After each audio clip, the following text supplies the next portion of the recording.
सब एक apocalyptic survival game में पहुंच गए। लोग सुपर पावर्स के लिए पागलों की तरह लड़ने लगे। मैंने इकलौता अनलिमिटेड मनी का ऑप्शन चुना। सब मुझ पर हंसे और मुझे बेवकूफ़ कहा। सबको लगा कि अपोकलिप्स में पैसे की कोई वैल्यू नहीं होगी, पर उन्हें अंदाजा नहीं था। असली खतरा जॉम्बीज नहीं थे, बल्कि सुपर पावर्स वाले जिंदा लोग ज़्यादा खतरनाक थे। फिर सिस्टम अनाउंसमेंट हुई। हम 300 प्लेयर्स सीधे गेम में डाल दिए गए। सिस्टम ने समझाया कि हम असल दुनिया में मर चुके हैं। अपनी जान वापस पाने के लिए हमें इस अपोकलिप्टिक गेम के अंत तक सरवाइव करना होगा। फिर अगला फेज आया, अपने स्टार्टिंग आइटम्स चुनने का। मैंने शेल्फ पर रखी चीज़ों को देखा। वहाँ ज़्यादातर सुपर पावर्स का एक रैंडम मिक्स था। बाकी प्लेयर्स उन्हें झपटने के लिए पागलों की तरह लड़ रहे थे। मैं सीधा लिस्ट के आखिरी पेज पर गया। सबसे नीचे मुझे एक कॉइन दिखा जिस पर एंडलेस वेल्थ लिखा था। मैंने बिना सोचे उसे तुरंत उठा लिया।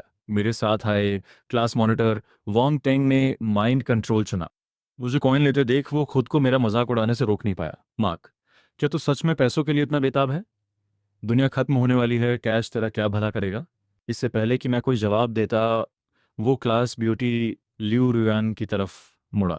उसने द पावर ऑफ लव नाम की कोई चीज़ चुनी थी। मैं हर इंसान को अपने प्यार में पागल कर सकती हूँ, यहाँ तक कि जॉम्बीज भी मेरे वश में होंगे।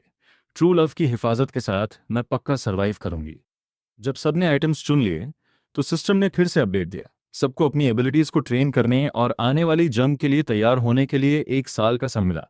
अपोकलिप्स मोड ठीक 12 महीने बाद शुरू होना था। इस गेम से सिर्फ एक ही विनर बाहर निकल सकता था। सिर्फ आखिरी सर्वाइवर ही ग्रैंड प्राइज जीत सकता था। ये नियम सुनते ही सबके चेहरे के भाव तुरंत बदल गए। जो लोग टीम अप करने की योजना बना रहे थे, वे अब एक दूसरे को शक की नजरों से देख रहे थे। इस सर्वाइवल गेम में कोई दोस्त नहीं था, सब दुश्मन थे। मैंने एक सेकंड भी बर्बाद नहीं किया और वहां से निकल गया। मैंने तुरंत अपना अपोकलिप्स सर्वाइवल प्लान शुरू किया।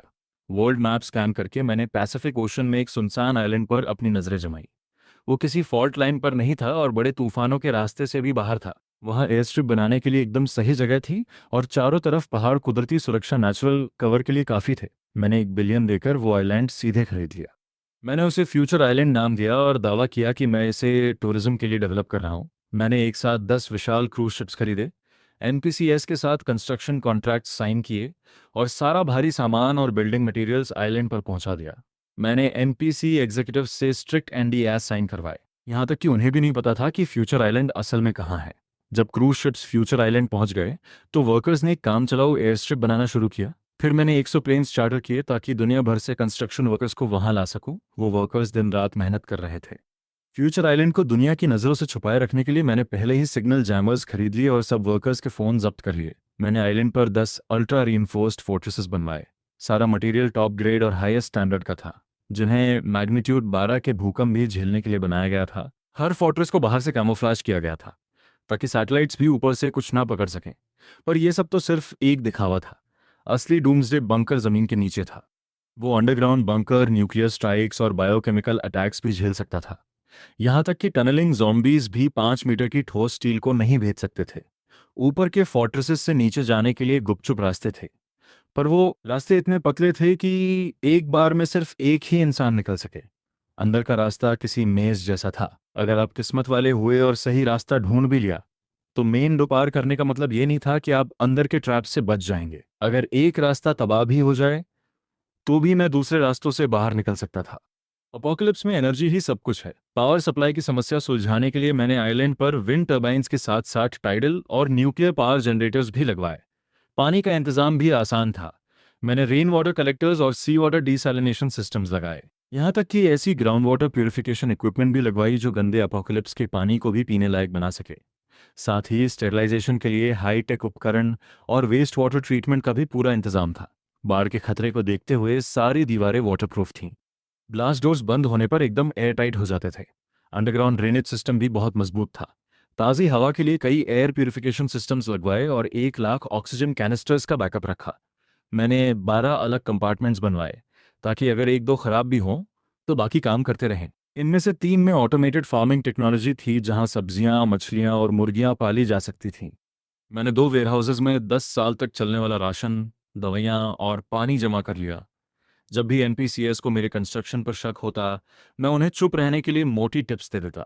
फिर मैंने ईगल लैंड जाकर भारी हथियार, मोबाइल कॉम्बैट रोबोट्स और रिकॉनेसेंस ड्रोन्स खरीदे। और चूंकि मैं इतना पैसा दे रहा था, मैंने ब्लैक मार्केट के जरिए 2 न्यूक्लियर वॉरहेड्स भी हासिल करी। एक गुप्त खाड़ी में मैंने अपनी न्यूक्लियर सबमरीन और एक जेट तैयार रखा था। बंकर से सबमरीन डॉक तक सीधा रास्ता था।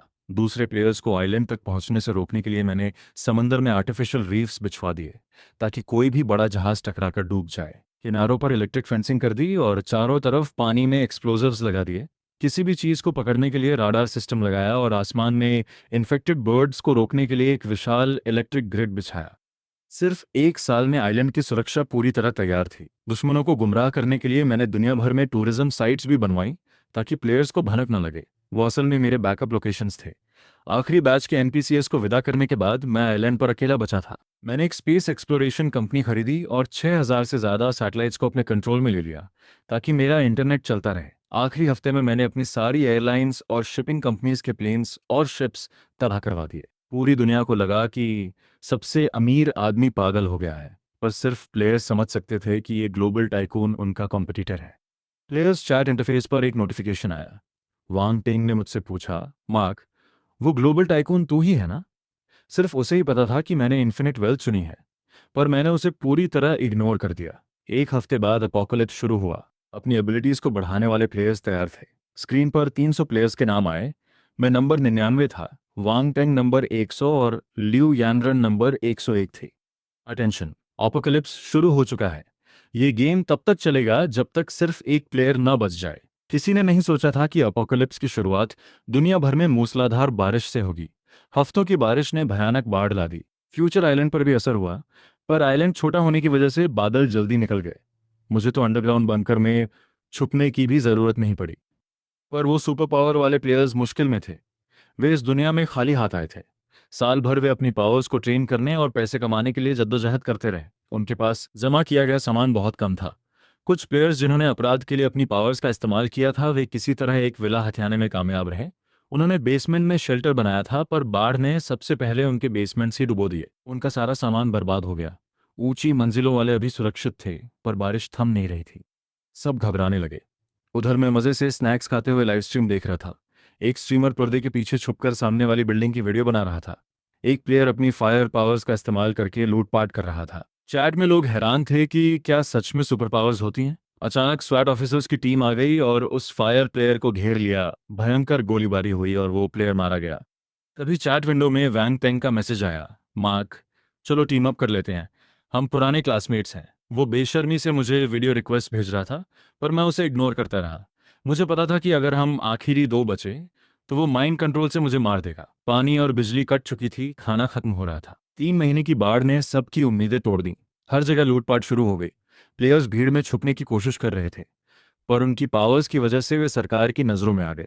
सरकार ने आदेश दिया, सारे एबिलिटी यूजर्स को जिंदा या मुर्दा पकड़ो। जो भी पकड़ा गया उसे रिसर्च फैसिलिटीज में भेज दिया गया। 1 महीने के अंदर पब्लिक स्क्रीन पर 30 प्लेयर्स के नाम आ गए। अचानक से प्लेयर्स डरे हुए पक्षियों की तरह हो गए। हर कोई एकदम घबराया हुआ। इस बीच मैं एक बिल्कुल अलग ही दुनिया में रह रहा था। कभी कभार अपनी सब्जियों को चेक करता, अपने मैंशन में गेमिंग करता और अपने पूल में स्विमिंग करता। फ्यूचर आइलैंड असल में जन्नत जैसा था। मैं बहुत बढ़िया जिंदगी जी रहा था, पर अच्छे दिन ज्यादा समय तक नहीं टिकते। आखिरकार मुझे धोखा दे ही दिया गया। किसी ने वर्ल्ड चार्ट पर अनोनिमस होकर पोस्ट किया, प्लेयर 99 दुनिया का सबसे अमीर इंसान है। उसने अपोकलिप्स से पहले पक्का बहुत सारे शेल्टर्स बनाए होंगे। प्लेयर 99 को ढूंढो और सब बच जाएंगे। लंबे समय से शांत पड़ा वर्ल्ड चैट तुरंत फट पड़ा। प्लेयर 99, सामने आओ। तुम अकेले मजे कर रहे हो जबकि हम सैकड़ों लोग तड़प रहे हैं।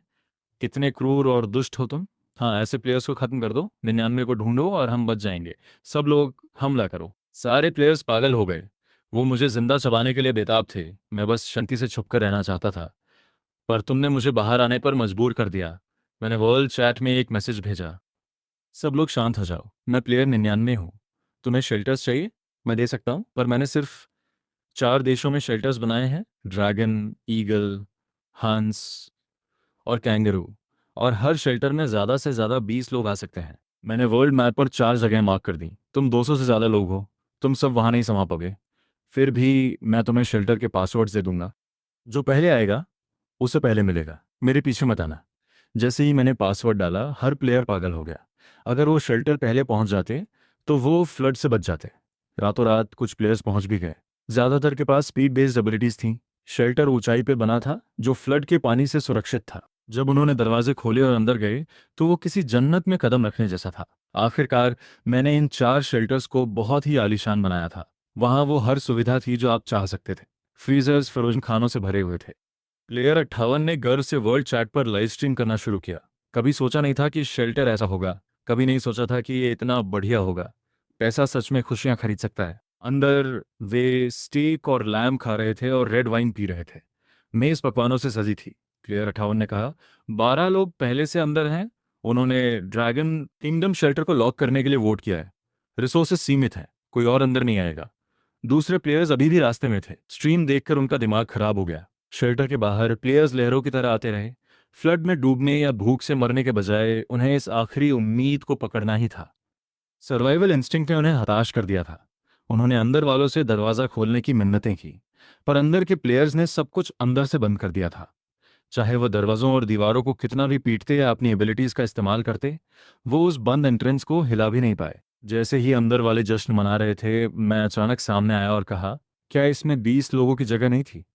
क्या 8 और लोग अभी भी अंदर नहीं जा सकते? मेरे पास एक और ओवरराइड कोड है। दरवाजे बंद होने पर भी मैं अंदर पहुंच सकता हूं। हिडन डोर दक्षिण पूर्व साउथ ईस्ट में है। दीवार के नीचे वो जो डेकोरेटिव ब्रिक है, उसे घुमाओ और हिडन डोर खुल जाएगा। बाहर के प्लेयर्स पागलों की तरह हिडन डोर की तरफ भागे। उन्होंने डेकोरेटिव ब्रिक घुमाई। वो पुरानी डेकोरेटिव ब्रिक। पुरानी दीवार में सच में एक हिडन डोर दिखाई दिया। प्लेयर्स अंदर घुसने के लिए धक्का मुक्की करने लगे। उन आखिरी 8 जगहों के लिए लड़ने लगे। एक कमजोर दिखने वाली लड़की बहुत धीमी थी और पीछे रही। फिर उसके हाथों से वाइन्स निकलने लगी, जो भीड़ पर बुरी तरह वार करने लगी और तुरंत कई प्लेयर्स को गिरा दिया। ब्लेड एबिलिटी वाले प्लेयर ने जल्दी से अपने पैरों के नीचे की वाइन्स काट दी, फिर घूमकर एक विंड ब्लेड चलाई और वाइन प्लेयर का गला काट दिया। ब्लेड प्लेयर पहले दरवाजे तक पहुंचा, ओवरराइड कोड डाला और गेट खुल गया। वो खुशी खुशी अंदर भागा। उसके ठीक बाद एक और प्लेयर ने लाइटनिंग स्ट्राइक का इस्तेमाल करके पूरी भीड़ को गिरा दिया। दूसरा प्लेयर गेट से अंदर भागा, पर जैसे ही तीसरा प्लेयर एंट्रेंस के पास पहुंचा, जमीन पर गिरे एक प्लेयर ने उसका पैर पकड़ लिया। गिरे हुए प्लेयर ने एक डरावनी मुस्कान दी और उसकी जांघ में जहर से भरे नेल्स चुभा दिए। वेनम प्लेयर भागने ही वाला था कि पीछे से एक मजबूत लोहे जैसे हाथ ने उसका सीना चीर दिया। एक एक करके सैंक्चुरी के एंट्रेंस पर प्लेयर्स मरते गए। जिंदा रहने की चाहत ने उनकी इंसानियत खत्म कर दी थी। तो सिस्टम ने जो एबिलिटीज दी थीं, वो असल में zombies से लड़ने के लिए नहीं थी। वो उन्हें एक दूसरे को मारने के लिए दी गई थीं। सैंक्चुरी के अंदर वाले प्लेयर्स अब चैन से नहीं बैठ पा रहे थे। उन सबके पास तेज भागने वाली एबिलिटीज थी, पर लड़ने की ताकत की कमी थी। अगर उन्होंने गेट बंद नहीं किया और ज्यादा कॉम्बैट स्टैट्स वाले प्लेयर्स को अंदर आने दिया, तो क्या वो आसानी से मारे नहीं जाएंगे? अभी अभी अंदर आए ब्लेड और लाइटनिंग प्लेयर्स को ये एहसास हुआ। उन्होंने जल्दी से टीम बनाई और बाहर के प्लेयर्स पर हमला करना शुरू कर दिया। ठीक उसी समय पब्लिक स्क्रीन पर नंबर तेजी से बढ़ने लगे। प्लेयर्स की मौत का आंकड़ा बढ़ता ही गया।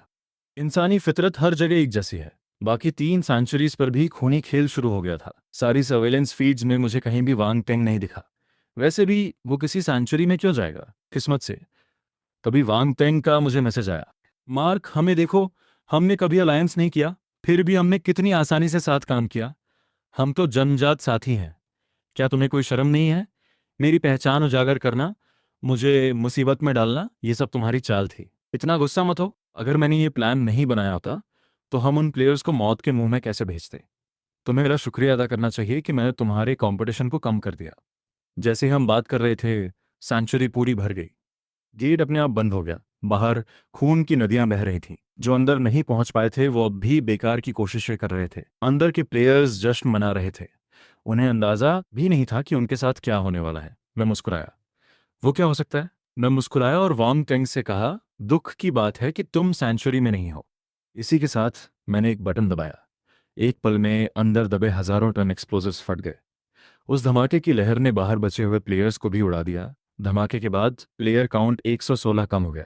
अब सिर्फ 91 प्लेयर्स बचे थे। काफी देर बाद वांग टेंग ने आखिरकार मुझे एक मैसेज भेजा, मैंने तुम्हें कम आका। मदद के लिए शुक्रिया, वरना इतने सारे प्लेयर्स को एक शेल्टर में इकट्ठा करना लगभग नामुमकिन होता। बिना प्लेन्स या शिप्स के फ्यूचर आइलैंड पहुंचने वाले प्लेयर्स अब खत्म हो चुके थे। मैं 1 साल से उन्हें एक साथ खत्म करने की प्लानिंग कर रहा था। वो शेल्टर्स उनकी कब्र बन गए। शेल्टर के धमाकों की खबर इतनी जल्दी न्यूज़ में नहीं आ सकती थी। बाकी बचे हुए प्लेयर्स को पता भी नहीं था कि क्या हुआ, पर वांगटेंग को तुरंत पता चल गया। इसका मतलब था कि वो दूर से सब कुछ देख रहा था। फिर सिस्टम ने मुझे एक मैसेज भेजा, सबसे ज़्यादा किल्स करने वाला प्लेयर बनने पर बधाई, आपको एक एक्स्ट्रा रिवॉर्ड मिलता है। मैं मुस्कुराए भी नहीं रह सका। देखा, इस अपोकलिप्स में जो सबसे ताकतवर है वही बचता है। 4 महीने बाद फ्लड का पानी धीरे धीरे कम हुआ, डूबी हुई जमीन दिखने लगी। सबने राहत की सांस ली, यह सोचकर कि मुसीबत टल गई है। पर उन्हें उम्मीद नहीं थी कि फ्लड अपने साथ एक प्लेग लाया था। कई मरे हुए एनपीसीएस जॉम्बीज में बदल गए। उन 101 प्लेयर्स को बधाई जिन्होंने पहला स्टेज अपोकलिप्टिक फ्लड पार कर लिया है। अगला स्टेज है अपोकलिप्टिक जॉम्बीज। आखिरकार अब एबिलिटीज के चमकने का समय है। वो तथाकथित नंबर 99 अब मरा ही समझो। उसी समय लियू रुयान ने मुझे एक प्राइवेट मैसेज भेजा, मार्क, तुम्हारे पास कोई एबिलिटी नहीं है, तुम जॉम्बी अपोकलिप्स में नहीं बच पागे। अगर तुम मेरे साथ कुछ सप्लाईज शेयर करो और अपनी लोकेशन बताओ तो मैं तुम्हें बचाने आ सकती हूँ। मैंने धीरे से क्वेश्चन मार्क टाइप किया। मेरी एबिलिटी को कम मत समझो, मैं फ्लड में पूरी तरह से इसी की वजह से बची हूँ। बेशक मुझे पता था कि वो कैसे बची। उसने अपनी एबिलिटी का इस्तेमाल करके पड़ोसियों से सप्लाईज ठगी थी। जब रेस्क्यू आया तो वो सबसे पहले बचाई गई। ये सोचकर मैंने जवाब दिया, सॉरी, मुझे कोई इंटरेस्ट नहीं है। इसके अलावा ल्यू रुयान का ये जानना कि मैं ही सबसे अमीर आदमी हूँ, पक्का कोई इत्तेफाक नहीं था। ज़ॉम्बी वायरस हर महाद्वीप पर फैल गया क्योंकि मैंने पहले ही प्लेन्स और शिप्स को नष्ट कर दिया था, जिससे पैसिफिक आइलैंड देशों और एंटार्कटिका के रास्तों में रुकावट आ गई थी। संक्रमण के रास्ते कट चुके थे। बेसिक जॉम्बीज से निपटना मुश्किल नहीं था, पर वायरस बहुत तेजी से फैला। बार बार फैलने के बाद म्यूटेशंस दिखने लगे, बिल्कुल वैसा ही जैसा मैंने सोचा था। स्मार्ट जॉम्बीज और पावर्स वाले जॉम्बीज चुपचाप दिखाई देने लगे। जब तक कोई जॉम्बी किसी एबिलिटी यूजर का मांस खाता, उसे उसकी पावर्स मिल सकती थी। प्लेयर्स को समझ आ गया कि बिना अलायंसेस के वो मर जाएंगे, इसलिए उन्होंने साथ मिलकर बेसिस बनाना शुरू कर दिया ताकि जॉम्बी हमलों को रोक सकें। पर बेसिस सिर्फ जॉम्बी से नहीं लड़ रहे थे, वो आपस में भी लड़ रहे थे, सप्लाईज और जिंदगी के लिए। जॉम्बी वायरस का सामना करने के लिए मुझे समुद्र में स्टील नेट्स लगाने पड़े ताकि संक्रमित मछलियां फ्यूचर आइलैंड तक न पहुंच सकें। ऊपर इलेक्ट्रिक ग्रिड्स भी लगा दिए गए ताकि पक्षी वहां न उतर सकें। सूरज की रोशनी कुछ धुंधली लग रही थी। बारिश के दिनों में मैं अपने अंडरग्राउंड बंकर में छुप जाता। मशीन टेस्टिंग से ये कंफर्म होने के बाद ही कि बारिश साफ है, मैं बाहर निकलने का रिस्क लेता। जॉम्बी वायरस ने मुझ पर सबसे बड़ा असर यही डाला था। ज़मीन वाले नेटवर्क्स बहुत पहले ही क्रैश हो चुके थे। एनपीसीएस सिर्फ रेडियो का इस्तेमाल करके मैसेज भेज सकते थे, पर मैं उस पुराने कबाड़ में नहीं पड़ा। ऊपर हजारों सैटेलाइट्स मुझे रियल टाइम में धरती देखने की सुविधा दे रहे थे। जैसा कि मैंने सोचा था, पक्षी वायरस फैलाएंगे। जब वायरस कमजोर आइलैंड देशों में पहुंचा तो पूरा आइलैंड तुरंत एक नर्क में बदल गया। प्लेयर्स एक एक करके कम होते गए। इस बार गिनती सिर्फ 30 तक रह गई। तभी एक mutated bird zombie future island के पानी के ऊपर से उड़ते हुए इलेक्ट्रिक ग्रिड से टकरा गई। हाई वोल्टेज की वजह से वो वहीं जलकर राख हो गई, लेकिन एक पंख ग्रिड के बीच से फिसलकर नीचे गिर गया। इससे पहले कि वो जमीन को छूता, एक रोबोटिक डॉग ने फायर जेट से उस पर वार किया और उसे राख बना दिया। वो चिड़िया का दूसरे पैसिफिक आइलैंड से उड़कर आई होगी। उस दिन के बाद से चिड़ियों के बड़े बड़े झुंड हर दिन फ्यूचर आइलैंड के ऊपर से गुजरने लगे। पूरा इलेक्ट्रिक ग्रिड चिड़ियों की लाशों से भर गया। रोबोट्स पूरे आइलैंड पर गश्त लगाने और इन लाशों को जलाकर ग्रिड साफ करने में बुरी तरह उलझ गए। अगर फ्यूचर आइलैंड का यह हाल था तो आप सोच ही सकते हैं कि बाकी जगह क्या मंजर होगा। मैंने बीच पर टहलना बंद कर दिया और हमेशा के लिए अंडरग्राउंड बंकर में शिफ्ट हो गया। आज न्यू ईयर है, पर दुनिया में किसी का भी जश्न मनाने का मन नहीं है, सिवाय मेरे। मैं अपोकलिप्स से ठीक पहले वाले आखिरी स्प्रिंग फेस्टिवल गाला को देखते हुए अपना न्यू ईयर्स डिनर एंजॉय कर रहा था। मुझे अपने पुराने परिवार की याद आई, पर अब मैं अकेला बचा था। अंदर से खालीपन महसूस होना लाजमी था, पर मुझे हार नहीं माननी थी। मुझे लास्ट मैन स्टैंडिंग बनना था। मैंने अपने न्यू ईयर्स ईव डिनर की एक फ़ोटो खींची और वांग तेंग को भेज दी। 1 मिनट बाद वांग तेंग ने वो फ़ोटो वर्ल्ड चैट पर पोस्ट कर दी। मैं सोच सकता था कि बाकी प्लेयर्स का क्या हाल हुआ होगा। गुस्से भरे कमेंट्स की बाढ़ आ गई। प्लेयर 99 तो बड़े मज़े में है। धिक्कार है, हमें एक वक्त का गर्म खाना नहीं मिल रहा और इसके पास पूरी दावत है। ज़्यादा उड़ो मत। अगर तुम मिल गए तो तुम्हें जान से मार दूंगा। मुझे रत्ती भर भी फर्क नहीं पड़ा। मैं इंतज़ार करूंगा अगर तुम मुझे ढूंढ पाओ। मैंने अपना कंप्यूटर खोला और उन 30 प्लेयर्स के प्रोफाइल्स निकाले जो मैंने इकट्ठा किए थे। उन्हें अंदाज़ा भी नहीं था कि अपोकोलिप्स से पहले ही मेरी नज़र हर जगह थी। मेरे मर्सनरीज ने दुनिया भर में फैले प्लेयर्स को ट्रैक कर लिया था और उन पर लॉन्ग टर्म सर्वेलेंस रखी थी। मुझे हर प्लेयर की एबिलिटीज़ और वीकनेसेस पता थी। अपोकलिप्स के बाद भी मेरे मर्सनरीज मेरे जमा किए हुए सप्लाईज के दम पर जिंदा थे। वो मेरे लिए काम करते रहे और मैं उनके लिए नए सप्लाईज अनलॉक करता रहा। पैसा ही दुनिया चलाता है। अपोकलिप्स में सप्लाईज ही सबसे कीमती करेंसी थी। तीन बड़ी ताकतें उभर कर आई थीं। पहली थी मिलिट्री। उनके पास जबरदस्त आर्सनल और एक इम्प्रेग्नेबल बेस था। वांग तेंग ने माइंड कंट्रोल के जरिए कमांड छीन ली थी। दूसरे थे जॉम्बीज। उनके बीच एक जॉम्बी किंग खड़ा हो चुका था। वो एबिलिटी यूजर्स, जॉम्बीज और प्लेयर्स को मारकर अपनी ताकत बढ़ाता था। लियू यान्यान उस जॉम्बी किंग की पसंदीदा साथी बन चुकी थी। तीसरी ताकत थी गैंग्स। तबाही मचने से पहले ही प्लेयर 128 दुनिया के सबसे खतरनाक और अराजक देश में घुस गया था। अपनी एबिलिटीज का इस्तेमाल करके उसने गैंग्स को अपने वश में कर लिया। प्लेयर 128 के नेतृत्व में आम लोगों को लूट लूट कर ये गैंग्स और भी ताकतवर हो गई थीं। बाकी बचे 26 प्लेयर्स इन तीनों में से किसी न किसी फैक्शन में शामिल हो गए थे। प्लेयर 128 ग्रेविटी को मैनिपुलेट कर सकता था, एक बहुत ही ताकतवर ability. One on one combat में कोई भी प्लेयर उसे नहीं हरा सकता था। फिर भी गैंग्स असल में सबसे कमजोर फोर्स थी। मैंने अपने स्टाइलस से प्लेयर 128 के अवतार पर टैप किया। तुम पहले जाओगे। तभी सिस्टम अलर्ट फिर गूंजा। 30 प्लेयर्स जिंदा बचे हैं। डिफिकल्टी बढ़ रही है। लेवल 3 में एंट्री द फ्रोजन कॉन्टिनेंट। कोई तुरंत टूट गया। अपोकलिप्स को 1 साल 5 महीने हो गए हैं, सबके सप्लाईज खत्म है। एक और आइस एज का मतलब है इस प्लैनेट पर सबका अंत। लियो यूरान ने मुझे चुपके से मैसेज किया। मार्क, मैसेज देखो। मार्क, जल्द ही इस प्लैनेट पर सिर्फ जॉम्बीज बचेंगे और मैं भी। मुझे रिजेक्ट करने का मलाल तुम्हें पूरी जिंदगी रहेगा। फिर उसने जॉम्बी किंग के साथ अपनी एक फोटो भेजी। ये देख, मैं मुस्कुराया। ठीक है, मैं तुम दोनों लवबर्ड्स को एक साथ परलोक पहुंचाऊंगा। पूरी दुनिया में आइस एज छा गई। यहां तक कि मेरा ट्रॉपिकल आइलैंड भी इसकी चपेट में आ गया। फ्यूचर आइलैंड पर भयंकर बर्फबारी हुई। एरियल पावर ग्रिड सबसे पहले तबाह हुआ। विंड और टाइडल पावर प्लांट्स को भी काफी नुकसान पहुंचा। किस्मत से अंडरग्राउंड फोर्ट्रेस का बैकअप न्यूक्लियर प्लांट अभी भी चल रहा था। सबसे पहले गैंग्स टूटी। उन्होंने आम लोगों के ज्यादातर रिसोर्सेज लूट लिए थे। अंदरूनी तनाव बढ़ गया और हर वक्त झगड़े होने लगे। अवेकन प्लेयर्स एक एक करके मरने लगे। मैंने वर्ल्ड चैनल के जरिए प्लेयर 128 को प्राइवेट मैसेज किया। क्यों ना हम टीम अप कर लें? मैंने तुम्हारे इलाके में हर जगह सप्लाईज गार्ड रखे हैं, उन्हें ढूंढ लो और तुम बच जाओगे। प्लेयर 128 का जवाब तुरंत आया। तुम्हें क्या चाहिए? मैं तुम पर भरोसा क्यों करूं? मैं चाहता हूं कि तुम जॉम्बी किंग को खत्म कर दो। मेरी साइंटिस्ट की टीम ने एक जॉम्बी क्योर बनाया है, बस इसे उन पर स्प्रे करो और वो गायब हो जाएंगे। पर जैसा कि तुम जानते हो, मेरा कॉम्बैट स्टैट 0 है। 30 अवेकन प्लेयर्स में तुम सबसे ताकतवर हो। सिर्फ तुम ही ये कर सकते हो। हम इंसानों को ठंड लगती है, जॉम्बीज को नहीं। ये जितना खिंचेगा, उनके जीतने के चांस उतने बढ़ेंगे। मेरे पास चाहे कितने भी सप्लाईज हों, कभी ना कभी खत्म हो ही जाएंगे। फिर जॉम्बी किंग के बगल वाली प्लेयर 101 आखिरी विजेता बन जाएगी। जॉम्बी किंग बहुत ताकतवर है। बिना क्योर के कोई अवेकन प्लेयर उसे नहीं मार सकता। मेरे पास क्योर है, तुम्हारे पास पावर्स। चलो साथ मिलकर जॉम्बीज को खत्म करते। 128 का भरोसा जीतने के लिए मैंने मर्सनरीज के जरिए जॉम्बी क्योर और सप्लाईज की एक खेप भिजवाई। गैंग ने उस क्योर का इस्तेमाल एक जॉम्बी पर किया। वो जॉम्बी चीखते हुए खून के तालाब में बदल गया। उनके अंदर का वायरस पूरी तरह खत्म हो गया। 128 को लालच आ गया।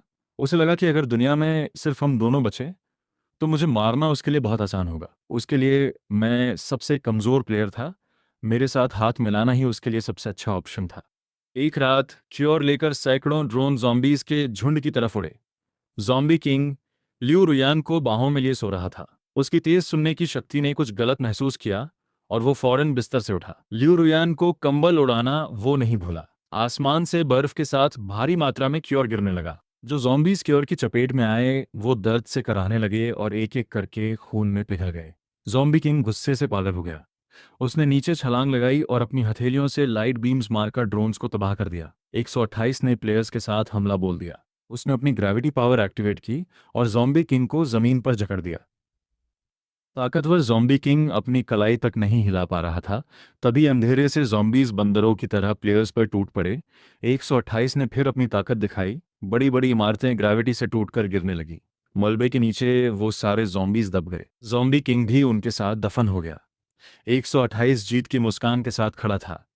उसे लगा ये मलबे जॉम्बी किंग के चिथड़े उड़ाने के लिए काफी थे। लियू रियम बालकनी पर खड़ी अपना चेहरा छिपाकर चीख रही थी।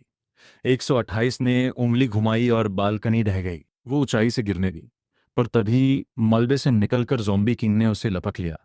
उसी वक्त उसके हाथ से अनगिनत धागे थ्रेड्स निकले और उन्होंने 128 को जकड़ लिया। 128 के होश उड़ गए। उसे नहीं पता था कि ज़ॉम्बी किंग के पास ये चाल भी है। ज़ॉम्बी किंग ने एक हल्का सा झटका दिया और 128 का शरीर टुकड़े टुकड़े हो गया। लेकिन ज़ॉम्बी किंग को यह अंदाज़ा नहीं था कि 128 की बॉडी च्योर से लदी हुई थी। वो पैकेट फटे और उसने ज़ॉम्बी किंग को घेर लिया।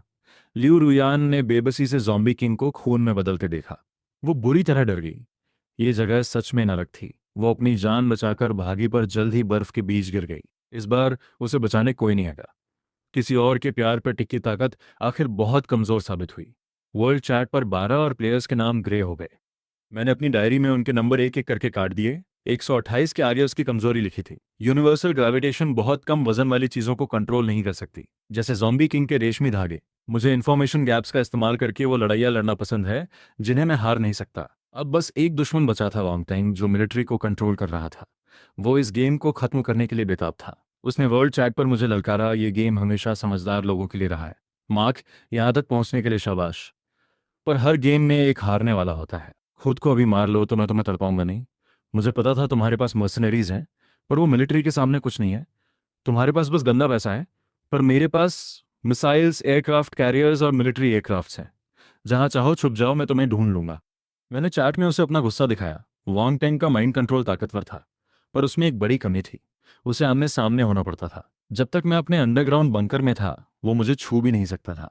पर मुझे ये उम्मीद नहीं थी कि वो सीधे फ्यूचर आइलैंड पर मिसाइल्स दाग देगा। कई मिसाइल्स की बारिश हुई। काफ़ी देर बाद भी जब मैं ऑफलाइन नहीं हुआ, तो वांग टैंग को यकीन नहीं हुआ। मार्क, तुम्हारा ठिकाना काफ़ी मजबूत है, तो फिर मैं खुद तुम्हें बाहर खींचने आऊंगा। वो अपना एयरक्राफ्ट कैरियर लेकर चल दिया। मेरे बनाए हुए रीफ्स उसके सामने कुछ नहीं थे। जब वो फ्यूचर आइलैंड पहुंचा तो पूरा आइलैंड धुएं से भरा था। पहाड़ समतल चुके थे, जमीन पर गड्ढे थे, सारी डिफेंस तबाह हो चुकी थी। उसने अंडरग्राउंड बंकर का खुला हुआ दरवाजा देखा और मुस्कुराया, जैसे मैं उसके हाथ लग गया हूं। उसने अपने आदमियों को भारी हथियारों से दरवाजे पर हमला करने का हुक्म दिया। कई राउंड की गोलीबारी के बाद दरवाजा टूट गया और अंदर का रास्ता दिखने लगा। मैंने तुरंत उसे वीडियो कॉल किया। वो अकड़ में बोला, अब माफी मांगने का वक्त निकल चुका है मार्क।